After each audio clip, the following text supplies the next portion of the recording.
So आता मी पणजीमध्ये enter केलेलं आहे. पणजी बस स्टॉपच्या जवळ आहे. मंगेशी मंदिरच्या बाजूनं बाहेरूनच आम्हाला बस भेटली आणि डायरेक्टली आपण इथे सोडलं त्यांनी बसने. प्रायव्हेट बसेस सुटतात आणि आता मी टॅक्सी शोधतोय कलंगूट बीचला जायचा.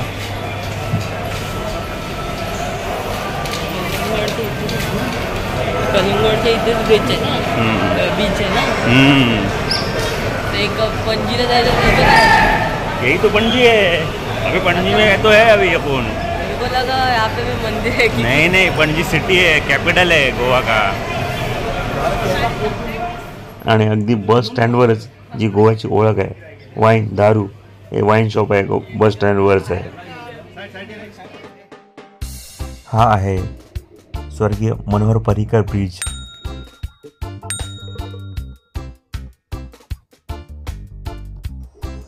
ॲक्च्युली आपण ही आता खाडी क्रॉस करतोय आणि ही खाडी क्रॉस करतो आपण मनोहर पर्रिकर ब्रिजने आणि आपण त्यानंतर पोहोचणार आहोत नॉर्थ गोवामध्ये.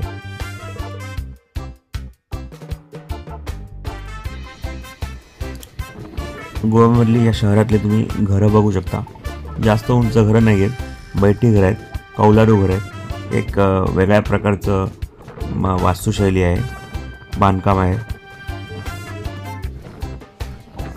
गोवा हे बेसिकली कोकणाचाच एक भाग आहे, पण गोव्यात अनेक वर्ष पोर्तुगीजांचं राज्य होतं, त्यामुळे पोर्तुगीजांच्या वास्तुशैलीची छाप इथल्या घरावर आपल्याला दिसून येते. आणि जागोजागी तुम्हाला वाईन शॉप्स दिसतील, टॅटू शॉप्स दिसतील आणि काजूची दुकाने दिसतात अधेमधून.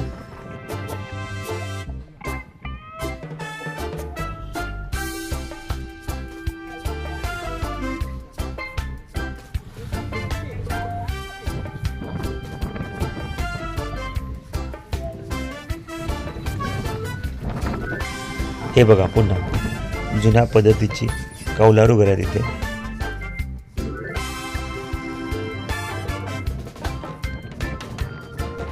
आणि रोड्सही खूप चांगले आहेत, खड्डे वगैरे नाही, त्यामुळे मुश्किल नाही एखादा खड्डा अजून तर मला दिसला नाही आहे.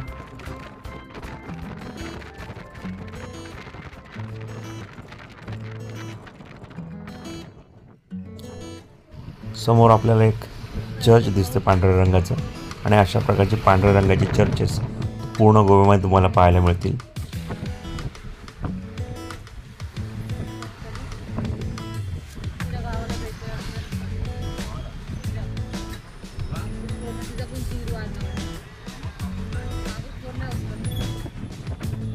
आपण शहराच्या थोड्या मध्यवर्ती भागावर आलेलो आहोत आणि वेगवेगळ्या टॅटूची वगैरे दुकाने किंवा टॅटू पार्लर्स वगैरे दिसू लागले आहेत आपल्याला. आणि त्याशिवाय ही काजूची दुकान आहेत, जे टुरिस्ट असतात ते इथून मोठ्या प्रमाणात काजू विकत घेऊन जातात. बघा पुन्हा टॅटूची दुकान आहेत, मसाज पार्लर्स आहेत, जे आपण गोवा ज्या गोष्टींसाठी ओळखलं जातं ती आता आपल्याला दिसू लागली आहेत. याचा अर्थ आपण बीचच्या खूप जवळ पोचलेलो आहोत.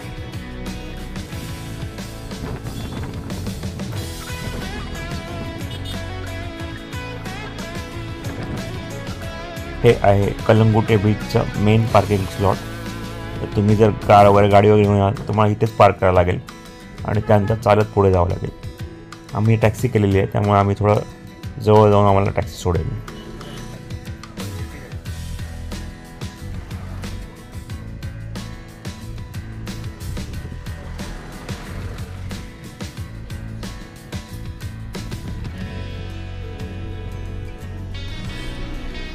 पुन्हा काजूची वाईन स्टोअर आहे, काजूची बरीच दुकानं तुम्हाला काजूची दिसत असतील.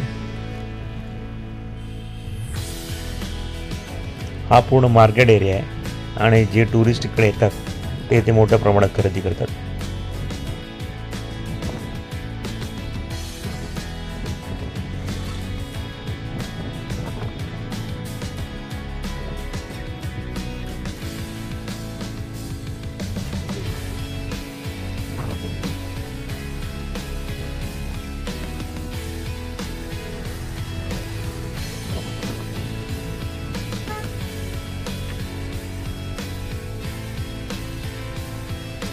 हा जो समोर पुतळा पाहतात तुम्ही तो आहे गोव्याचे माजी मुख्यमंत्री कैलासवासी बांदोडकर यांचा हा पुतळा आहे.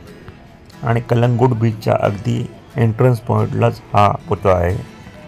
सो आता आम्ही कलंगूट बीचवर आज जातो आहे. आणि तुम्ही पाहू शकता बरेच जण चाललेले आहेत आतमध्ये बीचवर.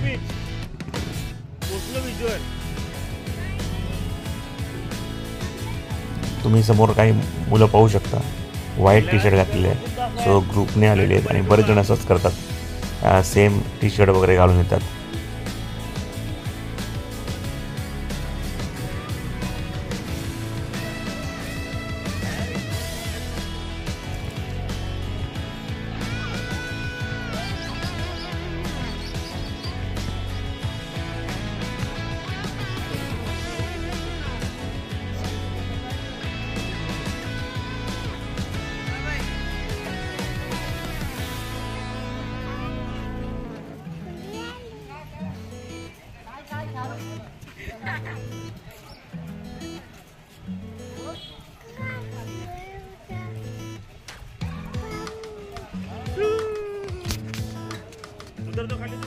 सो फायनली आम्ही कलंगुटे बीचवर पोहोचलेलो आहोत.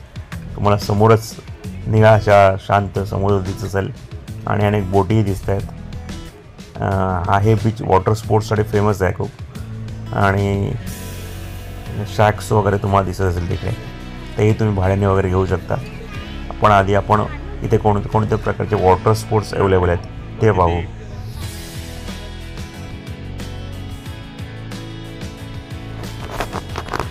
वेगवेगळे वॉटर स्पोर्ट्स आणि त्यांचे रेट्स काय ते इथे लिहिलेले आहेत. पॅरासेलिंगसाठी 1000 रुपये पर पर्सन आहे. जेट स्की आहे 500 आहे मला वाटतं. बनाना राईड 1000 रुपये पर पर्सन आहे. बम्प राईड 500 रुपये. डॉल्फिन राईड 500 रुपये. आणि स्पीड बोट राईड 1000 रुपये पर पर्सन. इकडे मागे ट्रॅक्स वगैरे आहेत, तुम्ही हवं तर रेंटवर घेऊ शकता इथे. तर इकडे हे पॅरासेलिंग चालू आहे. 1000 रुपये पर पर्सन रेट आहे याचा. आणि तुमची जर इच्छा असेल तर तुम्ही इथे येऊन वेगवेगळे हे वॉटर स्पोर्ट्स ट्राय करू शकता. हे आहे बनाना राईड. सो बेसिकली केळ्याच्या आकाराची बोट आहे आणि त्याच्यावर तुम्हाला बसवलं जातं आणि शेवटी येऊन तुम्हाला पाडवलं जातं पाण्यामध्ये. आणि हे आहे जेट स्की. हे तुम्ही वेगवेगळ्या चित्रपटात वगैरे पाहता ते जेट स्की.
सो समुद्राच्या पाण्यामध्ये आम्ही खूप एन्जॉय केलेलं आहे, खूप मजा केलेली आहे. आणि आता आम्ही सगळे कपडे चेंज करून घेतो. बीचच्या एंट्रन्सच्या राईट साईडलाच एक प्रायव्हेट चेंजिंग रूम्स आहेत की जे तुम्ही माफक शुल्कामध्ये आपले कपडे चेंज वगैरे करू शकता. त्याशिवाय आपले सामान ठेवण्यासाठी लॉकर रूमही आहेत तिथे. तर हा लुक कसा वाटतो सांगा. पहिल्यांदाच अशा प्रकारचा लुक कपडे वगैरे मी घातलेले आहेत आणि आजकाल मी असेच अनेक प्रयत्न करतो जे आधी मी कधी केलेले नाही आहेत, जे माझ्या स्वभावाचे विकृत आहेत. आणि त्यातलाच एक प्रकार म्हणजे हा यूट्यूब चॅनल. यूट्यूब चॅनल म्हणजे एक्सपोजर आणि तुम्हाला बोलावं लागतं सतत. आणि माझा स्वभाव म्हटला तर थोडा एक इंग्रजी शब्द आहे इंट्रोवर्ट. एकदम तसाच नाही, पण आपण म्हणूया की मला जास्त बोलायला आवडत नाही, शांत राहून काम करायला आवडतं. आणि यूट्यूबमधलं ह्याचं पूर्ण अपोजिट आहे. पण मी एक चॅलेंज म्हणून मी हे यूट्यूब चॅनल चालू केलं आहे आणि प्रयत्न करतो मी माझ्या स्वभावाच्या विरुद्ध काहीतरी करायला. सो मी अपेक्षा करतो की तुम्ही या चॅलेंजमध्ये मला सपोर्ट कराल आणि तुम्ही माझं यूट्यूब चॅनल सबस्क्राईब कराल. सो हे आमचं डेस्टिनेशन आहे गोव्यामधलं कलंगूट बीच. संध्याकाळ होत आले, जवळपास 5:30-5:30 वाजले. फोटोशूट वगैरे ॲक्टिव्ह चालू आहे. इकडे जीवीचं फोटोशूट चालू आहे आणि आम्ही सुद्धा फोटोशूट केलं.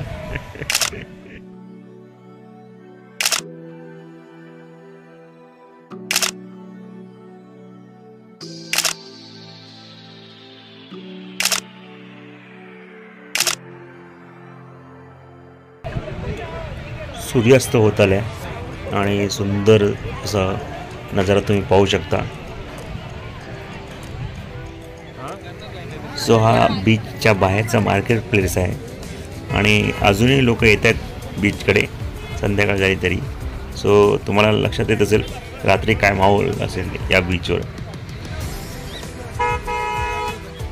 सो हा गोवाचा व्लॉग इथे संपूया आणि आम्ही निघालो आता परत घरी मालवणला.